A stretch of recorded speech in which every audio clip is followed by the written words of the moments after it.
लाउन सुनो सारा दैनिक प्रोग्राम शुभ प्रभात।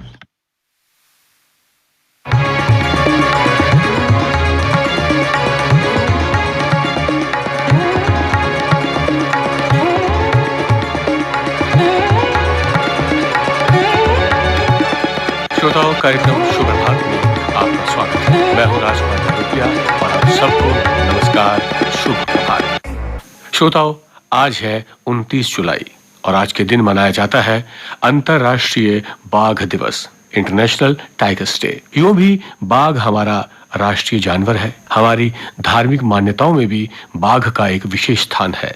बिल्ली जाति का ये सबसे बड़ा प्राणी है और वन्य जीवन में, प्राकृतिक जीवन चक्र में, जंगलों के अस्तित्व में बाघ का महत्वपूर्ण स्थान है। इनके महत्व को समझते हुए और इनकी संख्या में कमी को देखते हुए इनके संरक्षण की ओर भी कदम उठाए जा रहे हैं। क्यों मनाया जाता है दिन और क्या महत्व है इस बाघ का, इसी के बारे में बात करने के लिए हमने आज कार्यक्रम शुभ प्रभात में दावत दी है conservation of forest doctor Kumar M.K. जी को, जो कि इस समय regional wild life warden Jammu है। डॉक्टर कुमार, आपका स्वागत है कार्यक्रम शुभ प्रभात में। इंटरनेशनल टाइगर्स डे कब से मनाया जाता है और इसका क्या महत्व है, इस सब पर तो हम बात करेंगे, लेकिन सबसे पहले हम आपसे ये जानना चाहते हैं, आपका संबंध तमिलनाडु से है और आप जम्मू कश्मीर में हैं, तो आपने यहाँ के वन्य जीवन में, यहाँ की वाइल्ड लाइफ में किस तरह की विविधता देखी और आपको यहाँ के वन्य जीवन से क्या क्या उम्मीदें हैं? जी, सबको नमस्कार और सबको मुबारक देता हूँ इंटरनेशनल टाइगर्स डे के दिन पे। अच्छी बात है, आपने हमें एक अपॉर्चुनिटी दिया है लोगों के साथ हमें इंटरनेशनल टाइगर्स डे में टाइगर्स की इम्पोर्टेंस के बारे में बात करने के लिए। जी। जैसे जो JNK है बड़ा यूनिक पोजीशन में है कि इसका जो पहाड़ है, प्लेन एरिया है, इतना रिवर्स है, इतना जो पहाड़ है ये छोटे लेवल से लेके बड़ा ऊंचाई पर्वत है, वहाँ हमेशा ग्लेशियर्स होता है। इसकी वजह से यहाँ इतना जो वेजिटेशन का डाइवर्सिटी है, जैसे जो लोअर शिवालिक से लेके कोल्ड डेजर्ट तक यहाँ डाइवर्सिटी है, उस डाइवर्सिटी का इतना फायदा है, इतना जो जानवर है इसका जानवर का बायोडाइवर्सिटी भी सबसे बड़ा माना जाता है और इसलिए यहाँ का one of the biodiversity rich area माना जाता है जो वेस्टर्न हिमालयास। जी जी। रीजन ये है इसके जो क्लाइमेटोलॉजिकल जो रेंज है 900 मीटर, वो मीन सी लेवल से लेके अप टू 6000 तक मीटर तक हमारे पास इतना ऑल्टीट्यूडनल रेंज है। लैटिट्यूड के साथ इतना रेंज होने से यहाँ जो स्पीसीज है, स्पीसीज का बायोडाइवर्सिटी काफी ज्यादा है। जी जी। और यहाँ का खूबसूरत जो मेरा एक्सपीरियंस है, जहाँ मैंने रामनगर, पंचारी, कारगिल तक हमने काम किया है, उस एक्सपीरियंस से मुझे इतना अच्छा लगा है। यहाँ जो यूनिकनेस है यहाँ JNK का जो हिरन का स्पीसीज है, जी जी, जैसे हम एंगुलेट्स कहते हैं, यहाँ 12 तरीके का एंगुलेट्स है। इवन जो कश्मीर का जो पाया जाता है हंगुल, उससे लेके यहाँ का जो स्पेसिफिक है हिमालयन तार है, सांबार भी है, यहाँ स्पॉटेड डीर भी है, शेरू भी है, इतना जो हॉक डीर भी है, वो भी एक एंडेंजर्ड स्पीसीज है। यहाँ का एक यूनिकनेस है 12 तरीके का यहाँ एंगुलेट स्पीसीज होना। और भी अच्छा है यहाँ जो टर्टल्स है, टर्टल में भी यहाँ 7 स्पीसीज रिकॉर्डेड है। वहाँ जो ओवरऑल इंडिया में लगभग 35 स्पीसीज है, उसमें 7 स्पीसीज भी यहाँ रिकॉर्डेड है सिर्फ JNK में। हाँ, JNK में। प्लस यहाँ का स्नेक का डाइवर्सिटी भी बहुत अच्छा है, इसलिए यहाँ वाइल्ड लाइफ एंगल में बहुत इंपॉर्टेंट है। जो एक और चीज है वो रिलेटेड टू जो टाइगर है, वो स्नो लेपर्ड है। हम जानते हैं ये भी कैट फैमिली के बिलोंग करता है, जैसे टाइगर कैट फैमिली के बिलोंग करता है। दूसरा है यहाँ कैट फैमिली से 4 स्पीसीज है, एक कॉमन लेपर्ड है, एक स्नो लेपर्ड है। इन दोनों का हम कहते हैं बिग कैट्स और दूसरा कहते हैं स्मॉल कैट्स है। स्मॉल कैट्स में आता है छोटा साइज का है, जंगल कैट कहते हैं। देन एक लेपर्ड कैट है, वो लेपर्ड की तरह दिखता है लेकिन साइज सबसे छोटा होता है। इतना डाइवर्सिटी खूबसूरत तो JNK में है। यानी आप ये कह सकते हैं कि जो हमारा जम्मू कश्मीर है वो एक छोटा सा मिनी इंडिया, इसको हम बिल्कुल कह सकते हैं। बिल्कुल। तो डॉक्टर कुमार, अब हम आज के टॉपिक की तरफ आते हैं। तो ये जो इंटरनेशनल टाइगर डे है, ये 29 जुलाई को क्यों मनाया जाता है, इसके पीछे क्या कारण रहा, इसके बारे में जरा कुछ बताइए। ये शुरू हुआ है सेंट पीटर्सबर्ग में, रशिया में 2010 में। जी।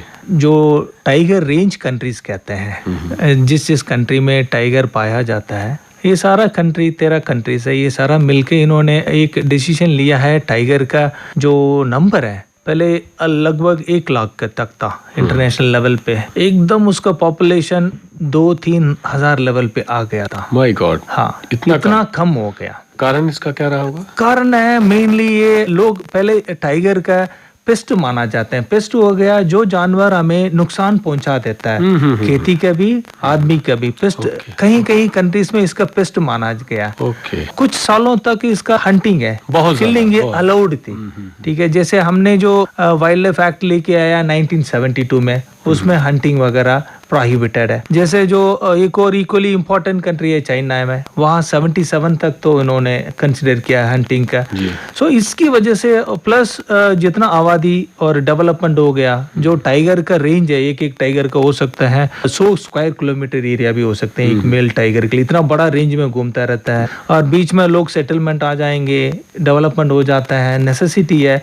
बट वो भी एक रीजन रहा, जो हैबिटेट डिग्रेडेशन है, फ्रैगमेंटेशन है, प्लस जो हर ट्रेडिशनल मेडिसिन में भी इसका कहीं ना कहीं कुछ कंट्रीज में यूज किया जाता है। चाइना वगैरह में तो यस, इसलिए वो भी एक रीजन रहा है। अभी भी इसका जो इंटरनेशनल ट्रेड है टाइगर पार्ट्स में काफी ज्यादा वैल्यू माना जाता है। इलीगल है, लेकिन इलीगल है। इसकी वजह से पॉपुलेशन एकदम कम हो गया, फिर अलार्मिंग हो गया। फिर ये जो टाइगर रेंज कंट्री सारा मिलके ये डिसीजन लिया है बैठ के, एटलीस्ट अनदर 10 साल में हमें इसका पॉपुलेशन डबल करना चाहिए। 2010 में सोचा गया। जैसे अभी 2023 आ गया, मतलब 10 साल से भी 3 साल ऊपर हो गया। तो ऐसा कुछ इसमें इम्प्रूवमेंट हुआ है? इम्प्रूवमेंट है, बट डबलिंग नहीं हुआ है। बट लेकिन इम्प्रूवमेंट बहुत अच्छा इम्प्रूवमेंट है। खासकर आप इंडिया का कंट्रीब्यूशन देखेंगे तो काफी ज्यादा है। क्योंकि इंडिया में जो जितना जो लगभग 4000 टाइगर का पॉपुलेशन है, उसमें इंडिया का पॉपुलेशन खुद का पॉपुलेशन जो इंडिया में जो टाइगर है वो 3167 तक है। इतना तो है। भी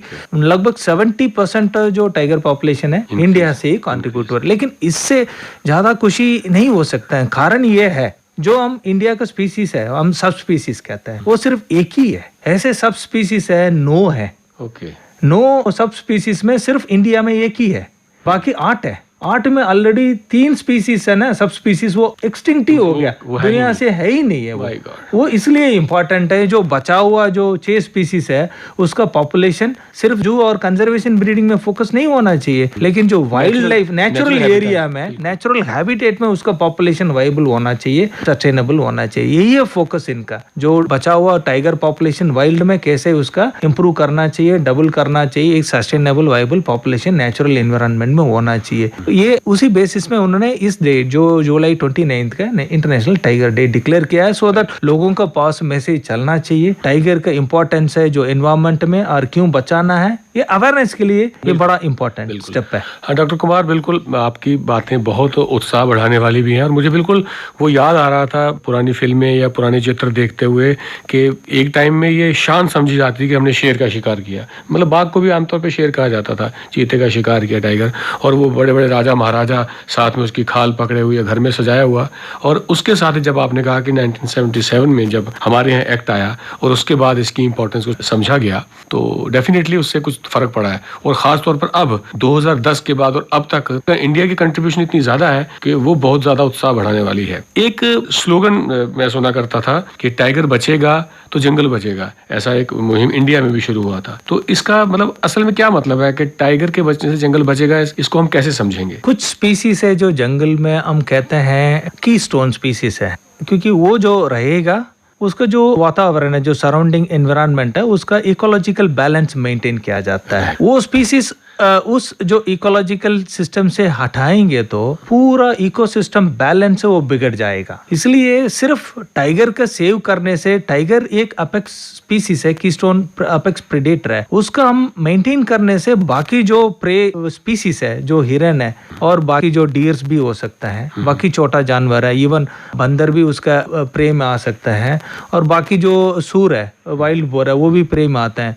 सपोज सूर का पॉपुलेशन बढ़ गया होगा तो तभी अडजॉइनिंग खेती का खा जाता है। तो इसलिए एक नेचुरल कंट्रोल है, यानी जो बैलेंस है, हाँ, वो टाइगर उसको बना के रखता है। यानी हमारा जो जीवन चक्र है, जंगल हमारे लिए कितने इंपॉर्टेंट है वो तो आज की लाइफ में हमें समझ आ ही रहा है, जबकि temperature day by day exceed कर रहा है, ग्लोबल वार्मिंग है। और ऐसे में पेड़ लगाना, जंगल बचाना कितना इंपॉर्टेंट है। और उसमें टाइगर की जो इंपॉर्टेंट है वो वाकई आपने बिल्कुल ठीक कहा। उसमें उसका जो स्थान है, जो जगह है, वो सबसे ऊपर है। खासतौर पर ये चीजें तो हम सरकार विस्तार की तरफ देखते हैं, लेकिन आपको क्या लगता है कि आम आदमी जो लोग हैं, आम लोग जो हैं, वो इस और किस तरह कंट्रीब्यूट कर सकते हैं कि क्या उनको टाइगर बचाने में, जंगल बचाने में उनका कोई रोल है क्या? है।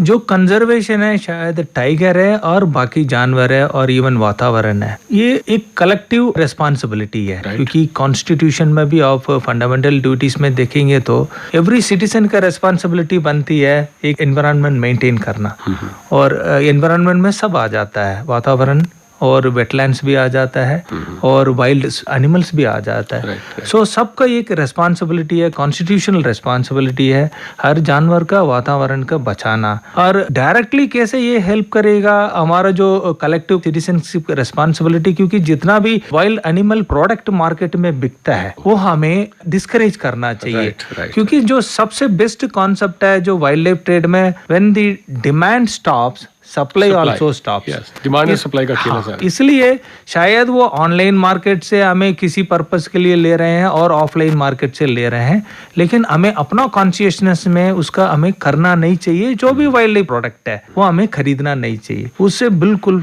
फायदा मिलेगा टाइगर कंजर्वेशन का भी। प्लस जैसे जो मेजर स्कीम्स गवर्नमेंट चलाता है जो दैट इज एनवायरमेंटल का रिजुवनेट करने के लिए इम्पोर्टेंट होता है, जैसे जो प्लास्टिक है, प्लास्टिक का यूसेज कम करना और ओनली रीयूज करना और रीयूजेबल टाइप प्लास्टिक का लेना, सिंगल प्लास्टिक का यूज ही नहीं करना, ये वाला काम इवन ये भी इसका रोल है वाइल्ड लाइफ का भी, बाकी जानवर का भी। क्योंकि सबसे ज्यादा दिक्कत है वेटलैंड का सिस्टम है, वो सबसे ज्यादा फूड चेन में आ जाता है। माइक्रो प्लास्टिक्स हम सुनते हैं, अभी ये जानवर का ब्लड में भी आ गया है, उसी लेवल तक ये पहुंचेगा। इसलिए हर सिटीजन का रिस्पॉन्सिबिलिटी वातावरण और बायोडाइवर्सिटी कंजर्वेशन में सबसे इम्पोर्टेंट है।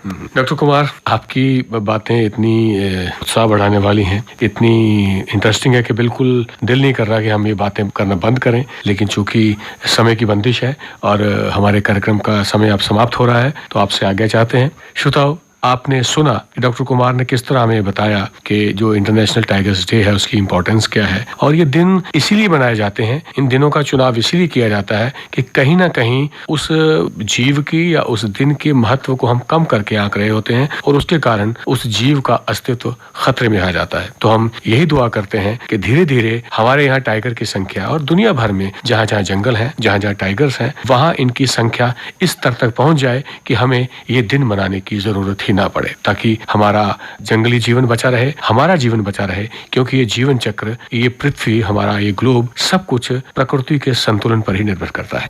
श्रोताओ, आज इंटरनेशनल टाइगर्स डे पर हमारे साथ थे regional wild life warden Jammu doctor Kumar MK, और इन्होंने एक महत्वपूर्ण जानकारी हमारे साथ साझा की। आज के कार्यक्रम का समय यहीं पर समाप्त होता है। अब राजकुमार बहरूपिया को दीजिए आज्ञा। नमस्कार, शुभ प्रभात।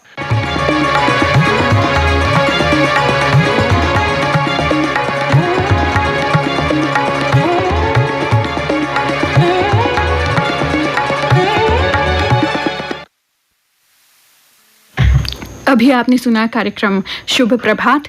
प्रस्तुति थी राजकुमार बहरूपिया की।